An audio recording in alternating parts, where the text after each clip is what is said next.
masak kerang pakai tempurung, kerang dibawa, mancing di embung.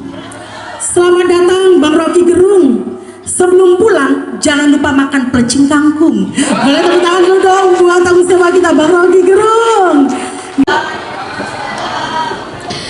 Salam sejahtera, Om Swastiastu, Namo Buddhaya, salam kebajikan.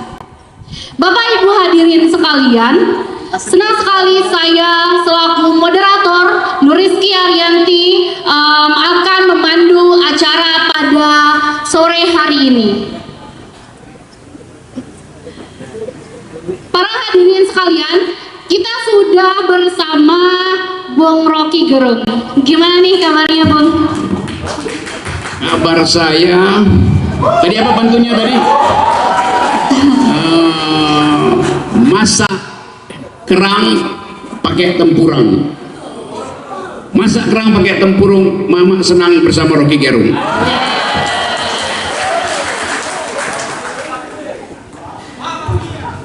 Oke.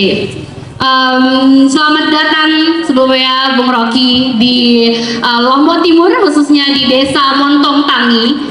Ya, kali ini tema kita di acara ini adalah etika politik, matangkan demokrasi Indonesia. Bagaimana nih pendapat Bung tentang hal ini? Silakan. Oke teman-teman, ini hal yang mengejutkan saya karena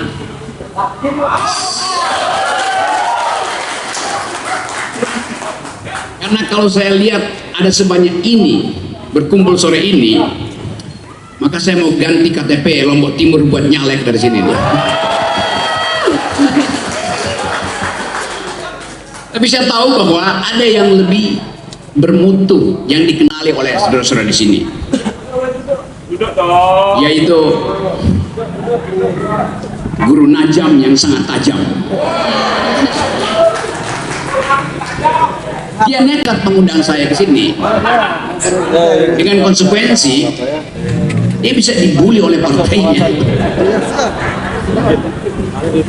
Tapi justru kepemimpinan adalah mengambil resiko, berupaya untuk tampil sebagai pemimpin, menghitung segala resiko, bahkan untuk dicercah, untuk dimaki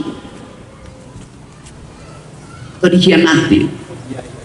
Saya dari sini hari ini bertemu dengan pikiran yang diwakili oleh Guru Najam yang mengundang saya untuk bertengkar dengan teman-teman di sini.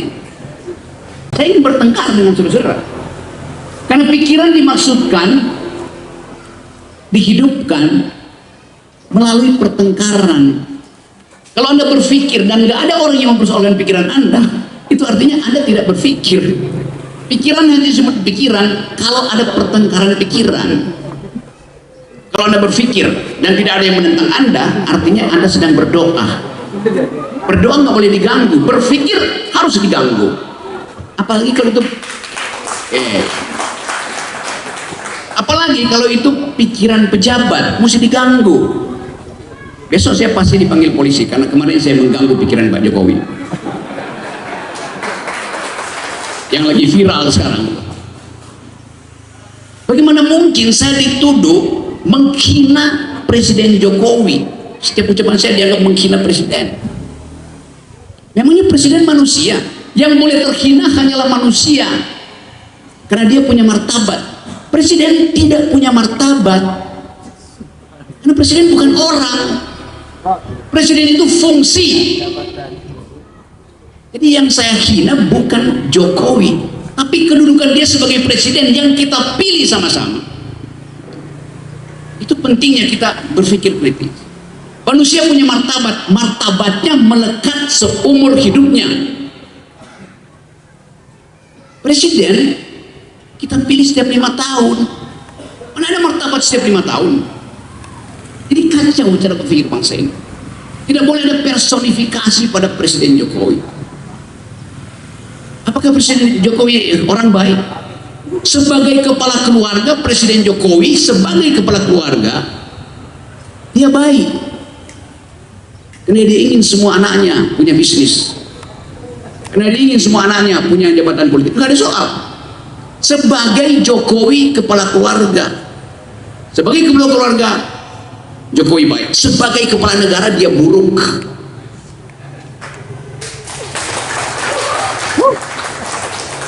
Nanti orang bilang, kenapa? Itu hinaan kalau buruk. Kalau Jokowi nggak buruk, nggak mungkin dia diganti 2024. Pasti orang pilih dia seumur hidup. Justru kita menimbang kebijakan seseorang, dan neraca itu yang menentukan dipilih apa nggak dipilih.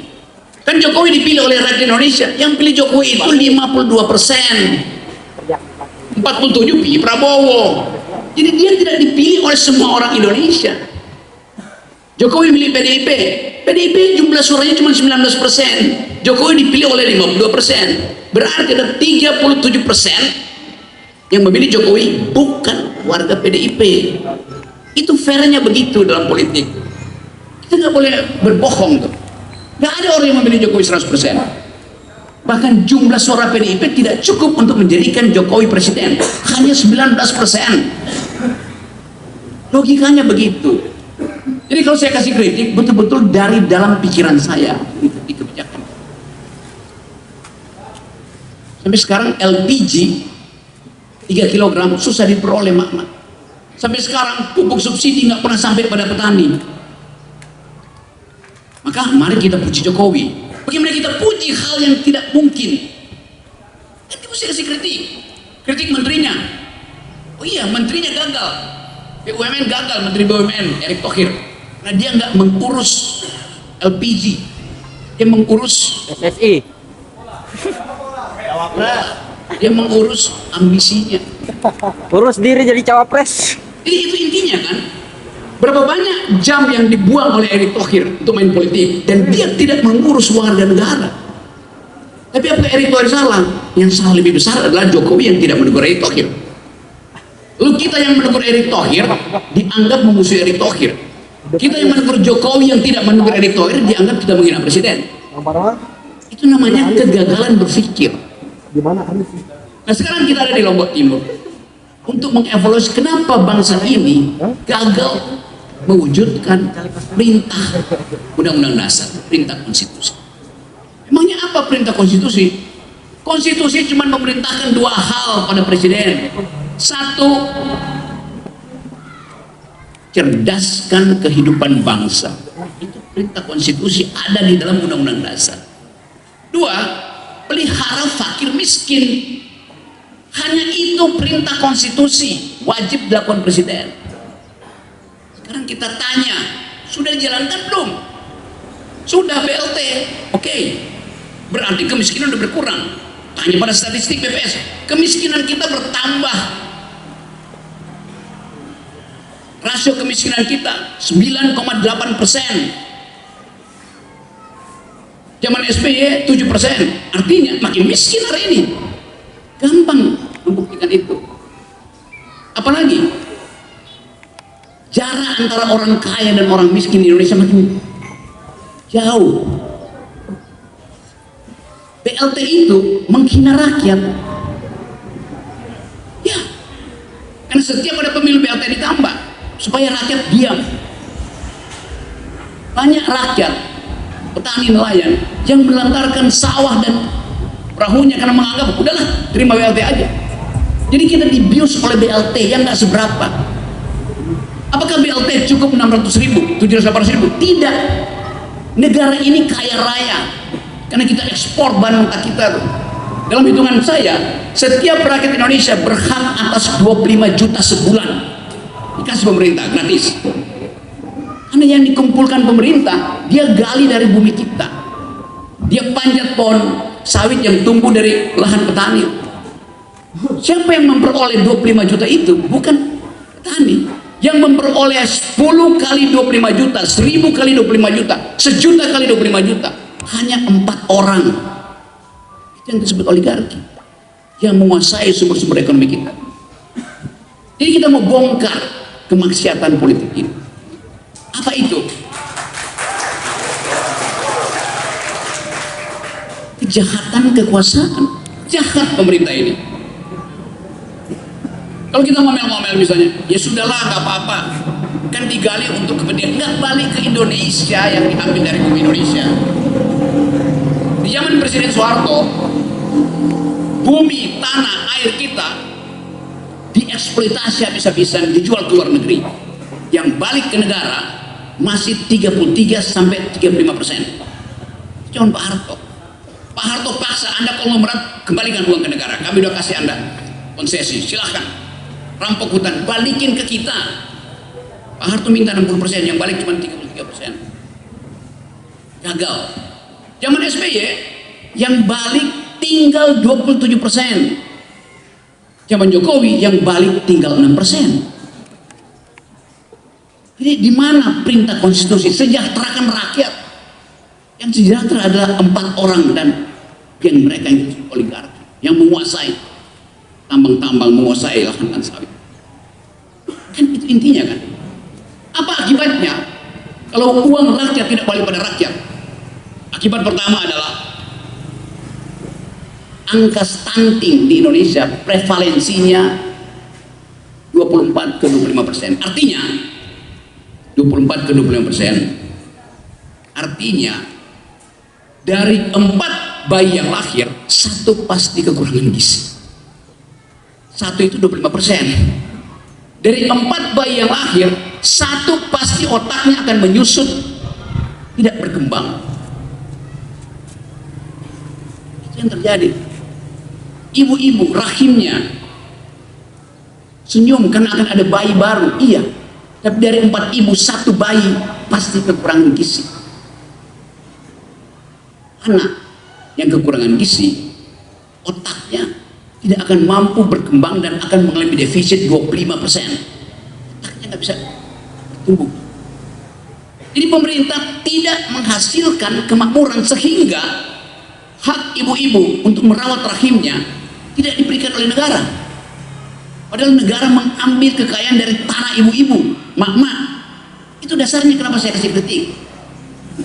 Jadi presiden gagal memelihara fakir miskin. Anda baca statistik dunia, kemiskinan di Indonesia itu 120 juta orang itu rentan jadi miskin. Separuh dari bangsa ini miskin. Harga pangan naik 1%, nambah dia 125 juta orang. Untung Indonesia masih ada sistem kekeluargaan, sehingga tetangga yang miskin masih bisa kita rawat, makan di rumah sebentar. Ponakan yang nggak punya uang sekolah, pamannya kasih. Bayangkan kalau hitungan ini ada di negara-negara barat, itu artinya terjadi keresahan sosial. Jadi kita bersyukur bahwa ada gotong royong, tapi gotong royong itu bukan akibat kerjaan pemerintah, tapi hati nurani masyarakat kita yang tumbuh, hati nurani Pak Najamuddin yang tumbuh. Kan itu dasarnya tuh. Jadi kita kasih kritik karena pemerintah secara kebijakan tidak memelihara fakir miskin. Artinya kesejahteraan tidak tiba, daya beli kita tidak mampu untuk memastikan bahwa 6 bulan lagi kita bisa berharap ada tabungan kecil untuk naik haji, ada tabungan kecil untuk menyekolahkan anak-anak, ada tabungan kecil untuk membawa anak-anak berlibur ke Bali. Gak mungkin kita bikin perencanaan itu karena sehari-hari kita nggak tahu nasib kita apa. Zaman Pak Harto, harga cabai merah, cabai keriting, bawang putih, kebutuhan pokok diucapkan oleh Pak Harmoko waktu itu setiap minggu. Dan benar, harganya nggak naik setiap minggu. Harga cabai rawit, harga bawang merah segala macam begini-begini, di pasar sana segini, di pasar. Jadi rakyat bisa bikin perencanaan, pasti harganya segitu. Sekarang mana ada pejabat yang berani mengatakan harga cabai 1 bulan ke depan segini? Takut. Harga beras segini, harga telur begini. Jadi nggak ada sinyal dari negara bahwa rakyat itu bisa bikin perencanaan. Tiba-tiba harga cabai naik, tiba-tiba harga minyak goreng naik, tidak dikendalikan. Jadi keluarga susah membuat perencanaan, apalagi menabung. Jadi itu keadaan yang mau kita katakan bahwa pemerintah, Presiden Jokowi gagal atau lalai bahkan menjalankan perintah konstitusi, yaitu rawat fakir miskin, sejahterakan rakyat. Itu perintah yang gagal dia lakukan pertama. Apa perintah kedua? Cerdaskan kehidupan bangsa. Anak SD diajarin begitu, bahwa pemerintah ditugaskan mencerdaskan kehidupan bangsa. Yang ketiga adalah ikut serta di dalam mewujudkan perdamaian dunia. Kita semua hafal itu. dari zaman kecil. Kita cuma bahas dua tuh. Kalau yang ketiga, Jokowi memang nggak pernah bisa, karena setiap kali datang ke luar negeri dia diolok-olok oleh orang luar negeri karena nggak bisa berbahasa Inggris atau nggak perlu bahasa Inggris, gagal untuk mengucapkan pikirannya, bahkan nyontek pun salah baca. Jadi itu kritik kita supaya ada perubahan, ternyata nggak berubah juga. Tadi saya bahas yang kedua sekarang itu, perintah cerdaskan kehidupan bangsa. Tadi saya terangkan, stunting itu artinya menurunkan kecerdasan bangsa. Di dalam statistik Asia, Indonesia sekarang IQ-nya tinggal 70, nilainya tinggal 70, sedikit di atas monyet, sedikit simpanse. Tapi nanti Jokowi bilang kabinet saya profesor semua. Oh iya, bahkan berarti kesenjangan makin tinggi karena sebagian besar orang tak terdidik. Itu faktanya tuh, cuma 70 di bawah normal. Jawa Tengah yang dipimpin oleh Ganjar, setiap tahun ada 45.000 anak SMA yang putus sekolah, nggak bisa nerusin karena nggak bisa bayar, walaupun digratisin. Dia perlu kos, makan sehari-hari, jadi biaya pendidikan tetap tinggi. 45.000 orang.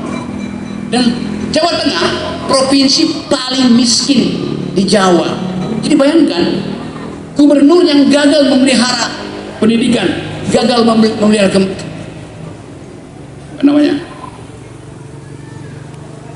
kesejahteraan, mau jadi presiden, kan ngaco.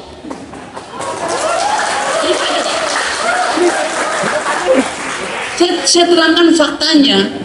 Kan orang yang menjadi presiden dia mesti bilang ini prestasi saya. Oke, kita tanya, apa prestasimu? Apa ukurannya? Ukurannya adalah mencerdaskan kehidupan bangsa ke Anda, merawat fakir miskin ke Anda? Ya, tidak. Faktanya bilang Jawa Tengah adalah provinsi termiskin di Jawa. Jadi Ganjar gagal. 45.000 anak setiap tahun gagal masuk SMA, artinya kecerdasan turun. Kan itu dasarnya. Pak Rocky jangan bohong, saya kasih statistiknya. Angka kemiskinan di Indonesia 8,9%. Angka kemiskinan di DKI 7%. Angka kemiskinan di Jawa Tengah 9,8%. Jadi dia di atas rata-rata nasional. Sementara DKI di bawah rata-rata nasional. Di DKI bertumbuh lebih bagus dibandingkan dengan rata-rata nasional. Jawa Tengah turun di bawah rata-rata nasional. Jadi dengan kata lain, DKI mensubsidi Jawa Tengah. Begitu cara berpikir statistiknya. Kalau orang bertanya itu berarti Anies mensubsidi Ganjar, ya memang begitu terjadi. Anda pro apa nggak pro, faktanya begitu. Kemiskinan di Jakarta lebih rendah dari kemiskinan di Indonesia. Kemiskinan di Jawa lebih tinggi dari kemiskinan di Indonesia. Artinya Jakarta mensubsidi Jawa Tengah. Jadi siapa yang berhak untuk jadi calon presiden? Masuk akalnya begitu. Ya kalau saya pasti jadi presiden akal sehat dari Jawa Timur. Jadi teman-teman, fungsi dari kritik adalah menunjukkan jalan pikiran yang sesat. Etika politik dimulai dari kejujuran memberi kritik. Kan gampang, statistiknya ada, semua kita bisa lihat. Apalagi misalnya kalau ditanya, sekarang di dunia ini, termasuk di Indonesia, ada kurang lebih 27% anak muda yang tidak mau menentukan pilihan, namanya swing voters. Dia nggak mau menentukan pilihan.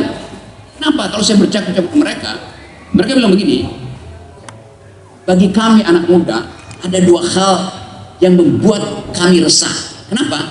Karena tidak ada harapan masa depan tentang soal lingkungan yang biasa disebut environmental ethics. Anak muda sedunia itu peduli sekarang pada lingkungan.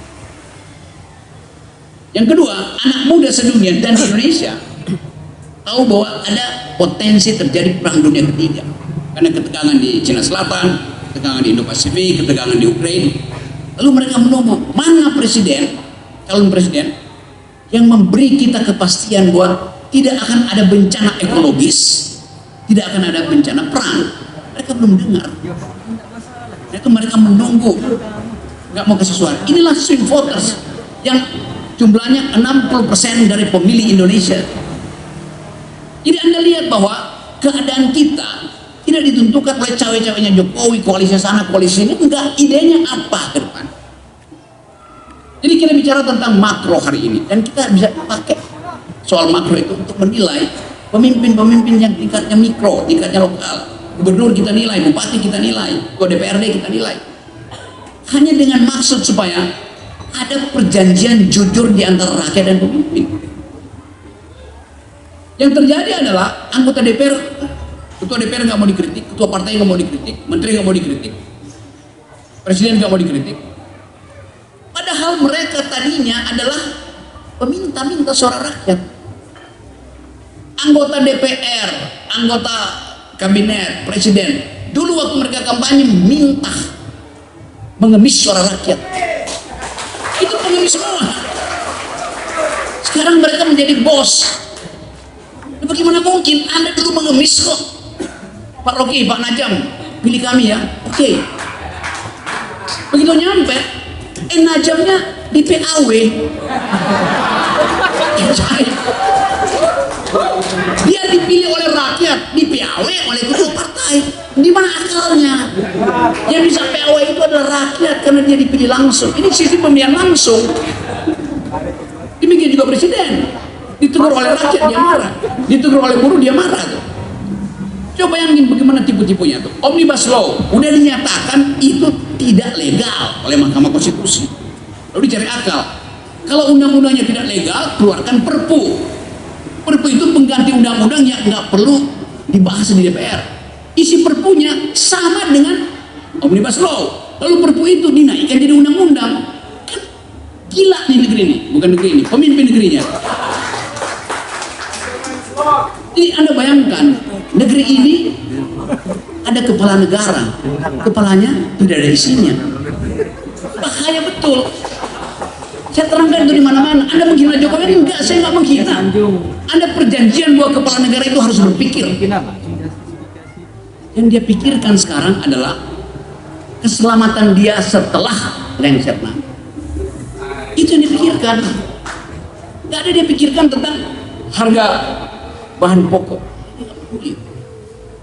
Karena itu kita lihat sebetulnya bagaimana Pak Jokowi sebagai kepala negara, sebagai presiden cemas dengan masa depannya. Karena itu dia tahan. Sehingga sangat mungkin pemilu nggak akan berlangsung sebelum Gibran diizinkan oleh Mahkamah Konstitusi jadi wakil presiden. Yang sekarang lagi produksi Mahkamah Konstitusi.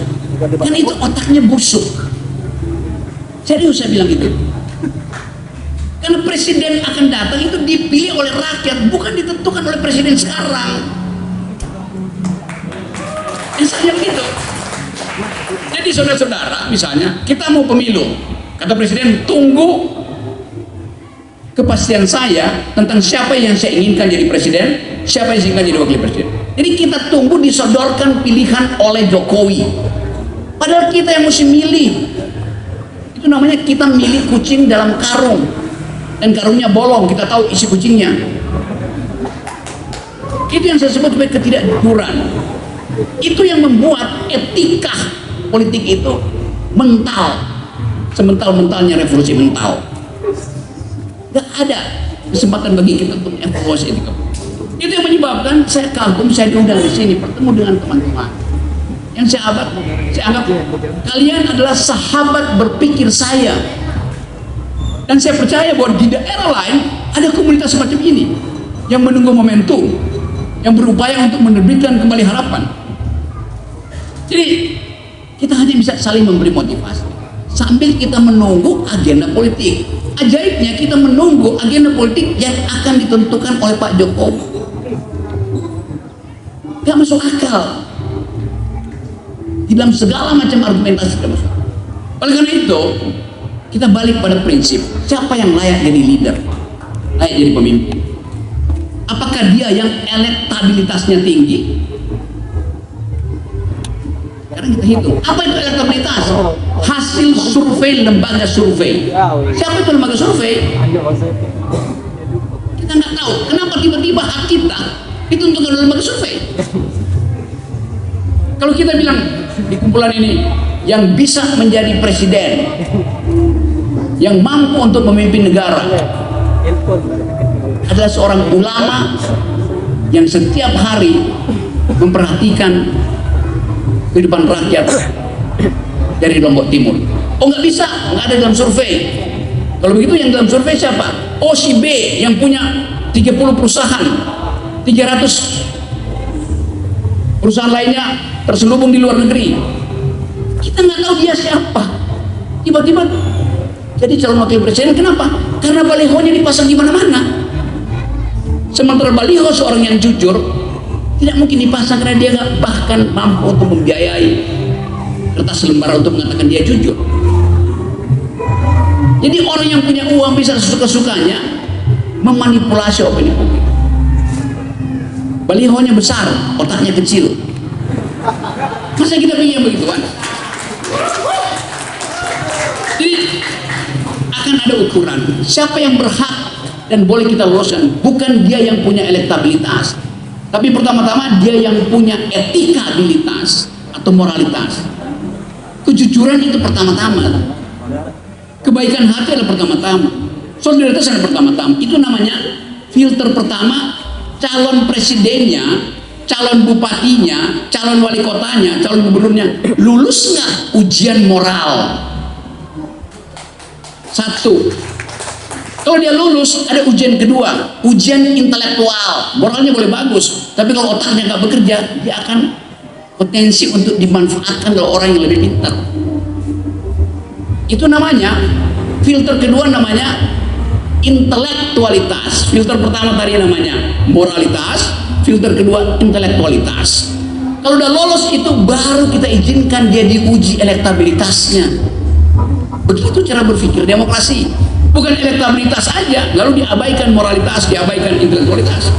Kalau sekedar elektabilitas sama seperti Pak Jokowi sekarang, elektabilitasnya pada waktu itu tinggi, kita nggak uji intelektualitasnya, sehingga akhirnya dipersoalkan ini orang punya ijazah asli apa palsu.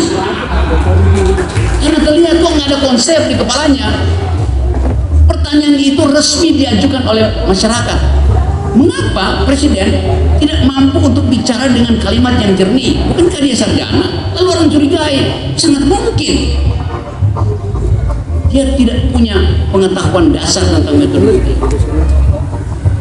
Kalau soal bahasa bisa kursus lah. Tadi saya bicara dengan Pak siapa tadi yang usianya 86 tahun dan bicara bahasa Inggris dengan saya.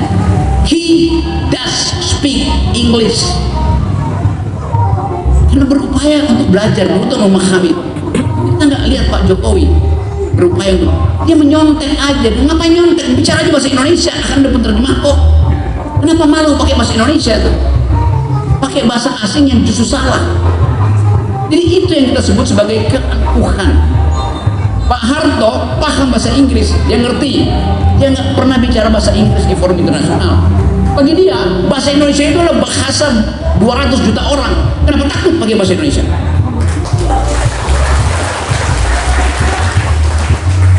Jadi kita ada di dalam kegegupan untuk membayangkan siapa pemimpin berikutnya. Ada Prabowo, ada Anies, ada Ganjar. Mungkin masih ada lagi yang tidak terkoneksi dengan fasilitas survei. Tapi kita percaya dari tempat desa ini, kita ucapkan satu pikiran bahwa akan ada sumber dari desa-desa di seluruh Indonesia. Dari 300.000 desa pasti ada. Hanya masalahnya adalah akses untuk muncul sebagai tokoh dihalangi oleh media massa yang sebelumnya dikendalikan oleh istana. Jadi teman-teman semua, nanti kita bercakap-cakap. Saya kasih pengantar itu untuk membangunkan tidur panjang kita yang seolah-olah pesimis dengan keadaan. Kita harus percaya bahwa rakyat bisa menentukan sendiri kehendaknya, bahwa rakyat bisa mengucapkan sendiri kemarahannya tuh. Dan jangan halangi bila kemarahan rakyat itu tiba-tiba di 10 Agustus tiba di depan Monas. Terima kasih.